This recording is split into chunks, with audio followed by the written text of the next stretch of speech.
In September of 1927, we learned that Bell Telephone Laboratory engineers had invented a mechanical device that was manufactured in turn by Western Electric Company. It was called the mechanical detective. It was exhibited at a meeting of the New York Electrical Society, where a robbery was planned, committed, and then solved, taking only 1 hour. And this was done in front of 1,000 witnesses. 3 students were chosen to actually perpetrate the crime. The trio went to a house where they stole a $10 bill. Suddenly, an armed police officer appeared. The students, unaware that the police officer was privy to the exercise, reacted the way cornered criminals would. When they returned to the meeting and Dr. Link, they received the 3rd degree, which included use of the mechanical detective device, which was also known as the electrical stethoscope. Heartbeats were made audible, and sweat glands in the palms were observed for changes. Now, of the 3, 2 of the innocent ones were measured with steady heartbeats, while the 3rd man, the one who actually stole the bill, reacted when the word policeman was given. There was hope to inject science into solving or slowing the American crime wave and gangster lifestyle that we cover here on Decades of Gangsters from 1926 until 1941, when the U.S. enters World War II. So if electricity could catch crooks, why not trap them as well? W.T. Lewis sought a patent for an invention consisting of a net of fiber-covered wire and silk cord. It would be placed in a bank or other building's lobby and would lower noiselessly by electricity to trap robbers beneath it. Its controls were to be placed at various points throughout the bank building. And Lewis even added a feature to allow for its automatic operation at night after business was closed. And if a net didn't catch you, poisonous gas might incapacitate you. That devious idea was implemented at the Alabama National Bank, which installed, quote, burglar-proof equipment, end quote, in its vaults. This relatively new approach used 25 feet of small wire strung inside the vault's doors. The wire led to a small box containing a, quote, heavy charge of German mustard gas, end quote. If a yegg drilled through the wall of the safe, they would inevitably strike one of those wires. When broken, a silent charge of mustard gas was released, and it would escape through the very hole that the robber had just created. In Bismarck, North Dakota, First National and First Guarantee Banks recently installed the Protex gas system, a slightly less aggressive take on gas for defense of the vault that supplemented other burglar systems. When a burglar attempted to access the bank vault by, again, drilling through its doors, a plunger was released. The room would then fill with gas, which instantly blinded whoever was exposed. The gas wasn't permanently harmful, but did temporarily blind a person, even if they were wearing a gas mask. Well, clearly it seemed like the nation was on edge, and sometimes that danger came from bad assumptions. And that was definitely the case in Upper Marlboro, Maryland, when 2 automobiles crashed in front of the First National Bank of that town. Naturally, the drivers got out and an argument ensued. A passerby was told to call the police before the one who they believed was at fault might try to get in his car and speed away.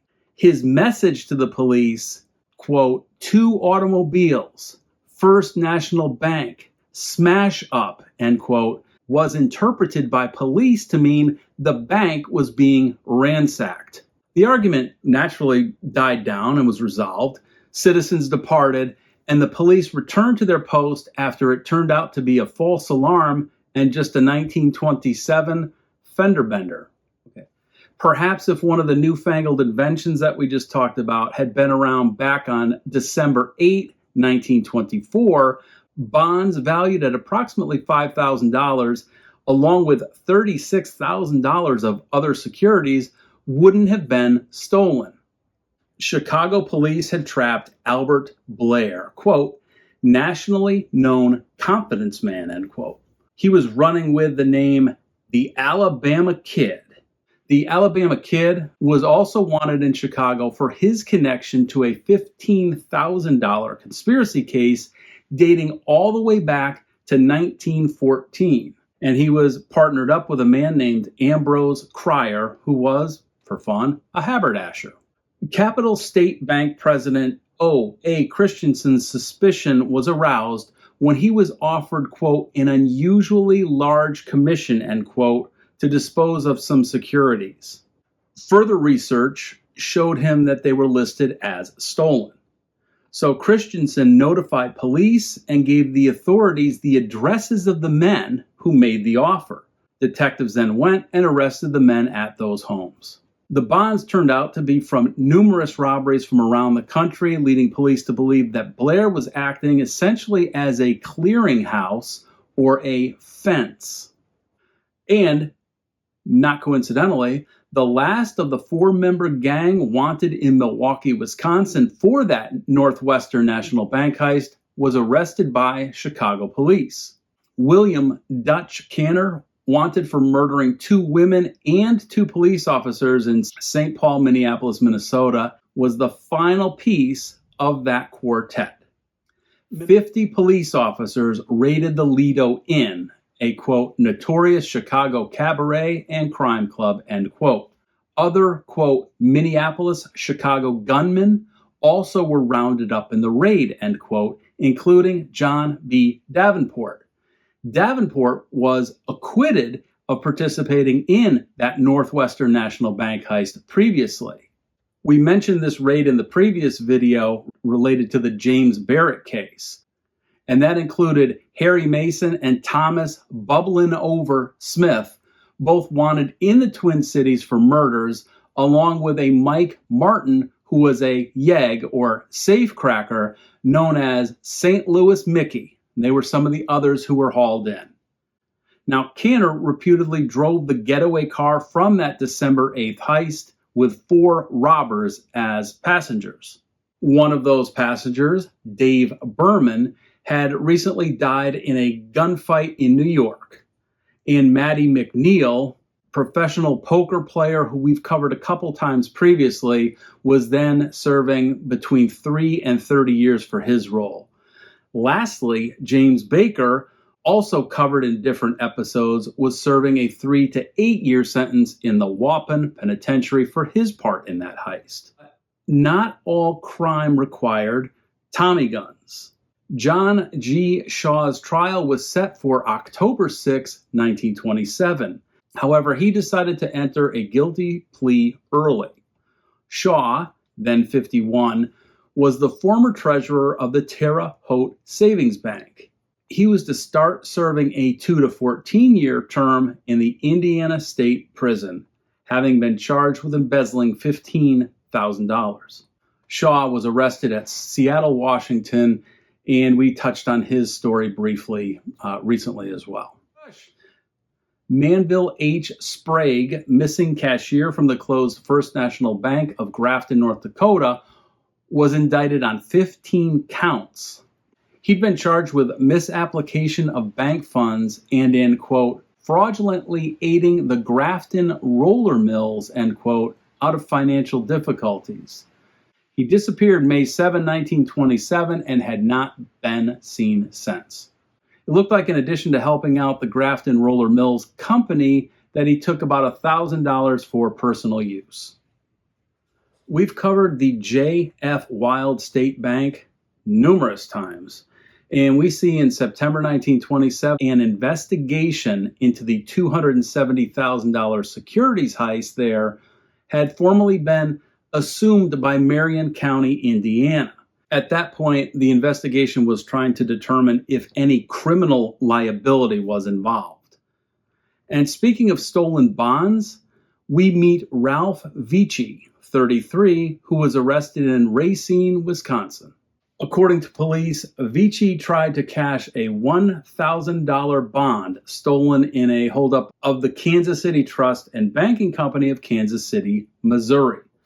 He denied all knowledge of the crime and said the bond was, quote, given him by a rich man who left it as security on a deal between them, end quote. Down in Florida, Forrest Lake, president, and A.R. Key, vice president and cashier of the, quote, defunct Seminole County Bank, end quote, were arrested on charges of embezzlement. Both men made bond and never even saw the inside of a jail cell.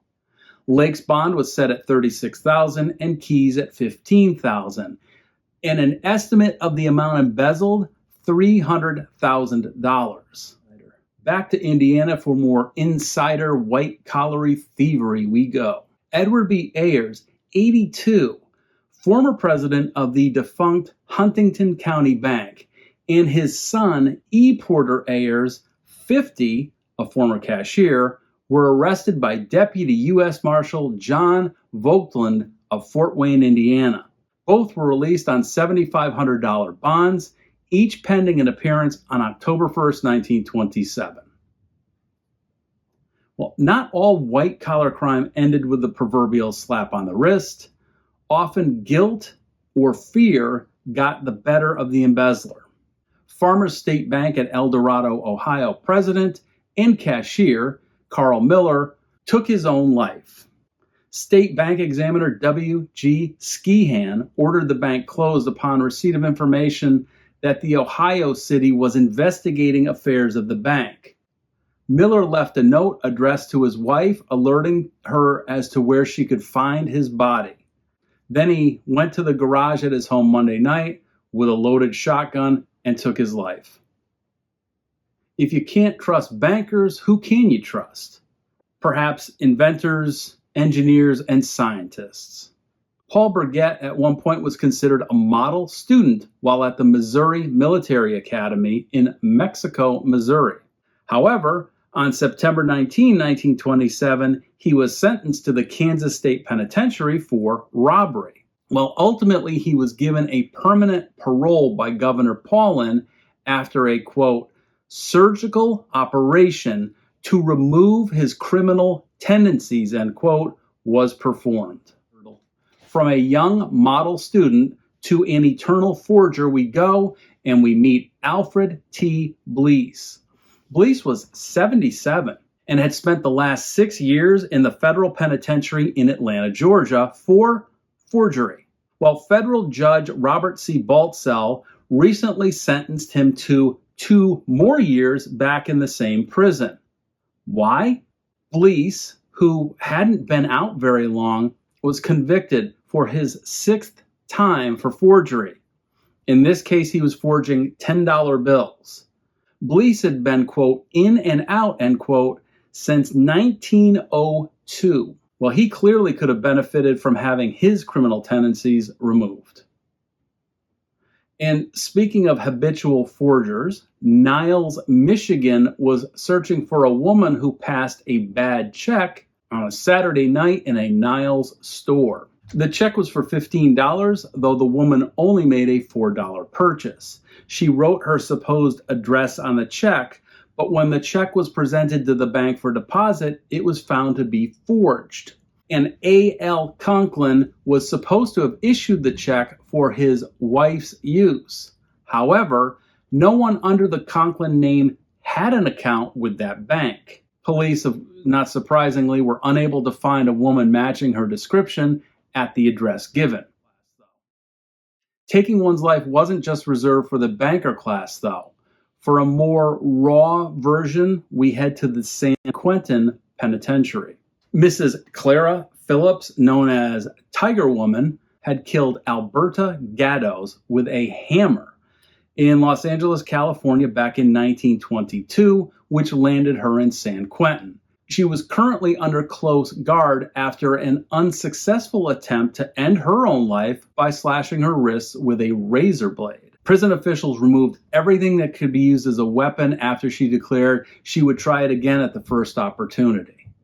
Warden James B. Holohan said Tiger Woman had, quote, been morose recently and had quarreled with a prison friend, end quote. That friend, Eleanor Walling, was serving a 5-year to life sentence for her role in a Taft, California bank robbery. And to show that good old-fashioned violence and thuggery was always still an option, we head to the Red Hook section of Brooklyn, New York, where 2 men knocked a bank messenger unconscious. They used a lead pipe to do the deed and escaped with a portfolio containing about $5,000 in cash and $3,000 in checks. The messenger was not expected to live, and he will be added to the 1927 Memorial Honor Roll, along with all the victims of bank robbers. And to show that not all, though most, of the violent gangster-fueled mayhem was in America, we head north of the border to Quebec. On Wednesday, September 21st, the East End branch of the Bank of Montreal was held up by 3 men for $2,500. Incidentally, 2 days later, also in the east end of the city, 2 bandits attacked a diamond cutter named H. Belholm. They snatched a case in which he carried $50,000 in loose stones and escaped in an automobile. And going back a quarter of a century, we see that justice was delayed, but served. John G. Dunn was wanted for slaying Johnson County, Arkansas Sheriff John Power during the commission of robbing a bank, only a couple years after the turn of the century. 2 accomplices along the way had been captured and hanged. A 4th was sentenced to the Arkansas Penitentiary, but he'd escaped several years later. The 4th member was currently serving a sentence in a Canadian prison for robbery. Dunn escaped and his whereabouts remained unknown until he made a chance remark about the crime. And just when you think you've seen it all, we meet the intriguing duo known as the Black and White Bandits. Not the most clever of nicknames, we see Frank Moore, 24, white, and David Mitchell, 33, referred to using the term of the time as a Negro. Well, they'd been sentenced to 40 to 80 years each in Sing Sing prison, only 1 day after their arrest, after they'd pillaged 3 chain stores for a couple years and after a year-long manhunt. When the robbery team was arrested, they were both armed. Mitchell with a Spanish-made .38 caliber revolver and Moore with a .45. A scuffle ensued before the 6 detectives took Mitchell down. Supposedly, Mitchell told police that if he'd had a chance to, quote, get the drop, end quote, on them, police never would have taken him alive. Mitchell was considered, quote, an especially desperate criminal, end quote, although later they talk about how pleasant and jovial he was. The fact that both faced possible life sentences due to the bombs laws may have played into how they reacted. The duo ultimately admitted to between 100 and 200 holdups in the New York area, totaling between $15,000 and $20,000 in cash. They admitted that they squandered much of the loot on dice games and, quote, good times, end quote.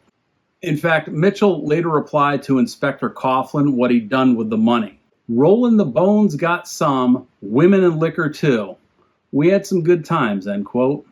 Ironically, when captured, they had 35 cents between them, and they were contemplating a holdup so they could fund their breakfast. This is where the bank robbery connection comes in, as Mitchell was also wanted in Baltimore, Maryland for shooting a bank teller in a 1925 holdup. The younger Moore adopted a surly manner. He initially gave a false name and address, but later admitted that he was Frank B. Moore of Pleasantville, New Jersey. Moore was 24, quote, and an obvious weakling, end quote, who asked police not to let his mother know of his antics. In Nebraska, 2 roughly dressed youths held up the Portville First State Bank not too long before closing time. They escaped in a, quote, dilapidated car without a number, end quote. after they scored $1,500 at gunpoint. And on it went, just as scientists tried to cure and inventors tried to trap, bankers tried to outsmart depositors, and gangsters just plowed forward. Next week, we'll cover the rise of new gangs striking in Wisconsin, Illinois, Kansas, and more as the American crime wave keeps rolling into autumn.